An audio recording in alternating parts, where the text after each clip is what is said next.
certainly we've talked about therapy and medication, and I think those are incredibly valuable and things that everybody needs to consider. But along the lines of the gratitude journal, what are some other kind of ideas and tips that people can kind of do in their time at home and, that are not as formal as having to go through professionals to kind of maybe help themselves out? Great, great question. I want to make mention at least three things, and all of them, all of the things I'm talking about are complicated. But as attorneys, we can definitely pick up. We're some of the best students, and so it's kind of nice as attorneys to be able to learn new stuff. It's funny because when you talk about therapy, most attorneys are hesitant because they're kind of like, well, what if somebody finds out that I went to a therapist? Or I just want you to know most attorneys are going to struggle with depression, but depression is the most treatable, very highly treatable condition you can have. 80% of people with major depression completely recover from that within 6 to 8 sessions of cognitive behavioral therapy. Medication can help. You go years with kind of heightened anxiety, and you can really it can have an impact on your brain chemistry. So using medicine, using science, using therapists can be really healthy for attorneys because we can debrief. They can help us with skills like how do I stop negative thinking, or how do I stop ruminating? How do I, those kind of skills that you can really change and challenge thoughts. Attorneys are so used to devastating the other side that we become so skilled that we devastate ourselves too. We can cross-examine everything we do, and we can stop, unless we do gratitude, we can stop building ourselves up.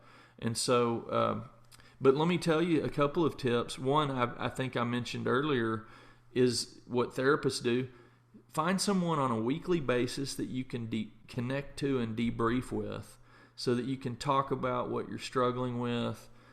Many times at a time like this, you're going to find out shortcuts from that person, or you're going to find out that they also are struggling with the same thing.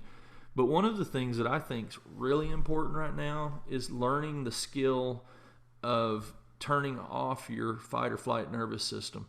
When we get to work or when we're at home and check our email in the morning, we're one of the few animals that actually can be triggered into our fight or flight nervous system by thought.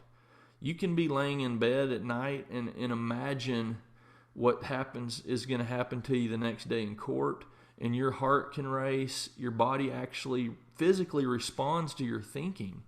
And so when you finish in the morning reading your mail or email, or the hearing that's stressful, or the phone conference that's stressful, remember this: you have activated your fight or flight nervous system, and in order to get healthy, you have to turn that off.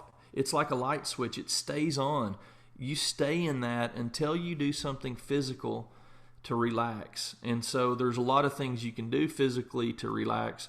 One of them is breathe and focus on the breath. That's why meditation is such a big deal for lawyers, because we can do that at our desks. But one study showed if you're in the 90th percentile for anxiety, by the way, in law school we're in the 96th percentile for anxiety, and I don't think it gets easier. So I think we're definitely high anxiety profession. But if you're in the 90th, you can get to almost normal, the 57th percentile, after 2 weeks of doing breath work, focusing on the breath for 5 or more minutes a day. And all it is we're turning off our light switch on our nervous systems to where we're back to the relaxed mode. But for people that aren't comfortable with meditation, I also highly recommend the old-fashioned get up and go for a little walk. Because after you read your mail, there's something bad in there. We're lawyers. That's how it happens. And so we read something comes in an email or whatever. Get up after you finish that and go for a short walk. 5 minutes is enough. But it makes a huge difference in your day. And I think at a time like this, it's probably nice to get out of your house anyway.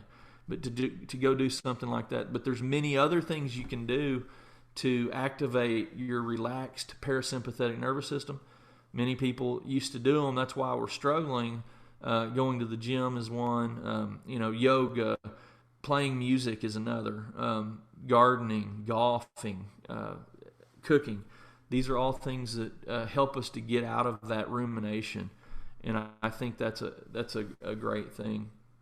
And a third thing that I think is a big deal right now. I've mentioned gratitude earlier, but learning how to set boundaries. And if it's with your phone, and I think keeping it as simple as possible is, because it gets overwhelming if you have too many rules, but keeping it as simple as possible. You decide a threshold. Do you want to limit yourself to 3 hours on the phone?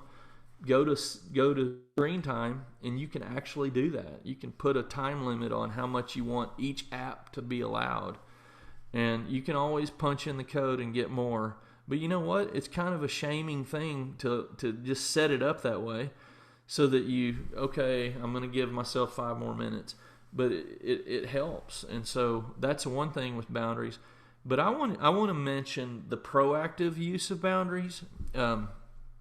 I know a lot of attorneys that have all the intentions in the world to take care of themselves, but they run out of time.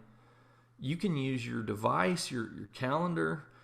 I have to say, Todd may be the most organized I've ever met so far on setting this up, because I got emailed and everything set up for this podcast masterfully, but you can use that same technology to give yourself, how about 1% of your life? That's 3 hours a week. Just put 3 things on your calendar. Otherwise, your calendar will fill up. You'll never be able to do anything. If you could do that, it could make all the difference in the world. And for most people, if they do 3 things a week for themselves, then that evolves into a daily self-care. You're talking about blocking self-care time on your calendar? Yes. Yeah, that's great. And you know what? It can also be self-care in the sense of, right now we're isolated. How about meeting at Radio Coffee? It's outdoors, and talking and having some social time. It doesn't have to necessarily be physical care, but those are the kinds of things that can help.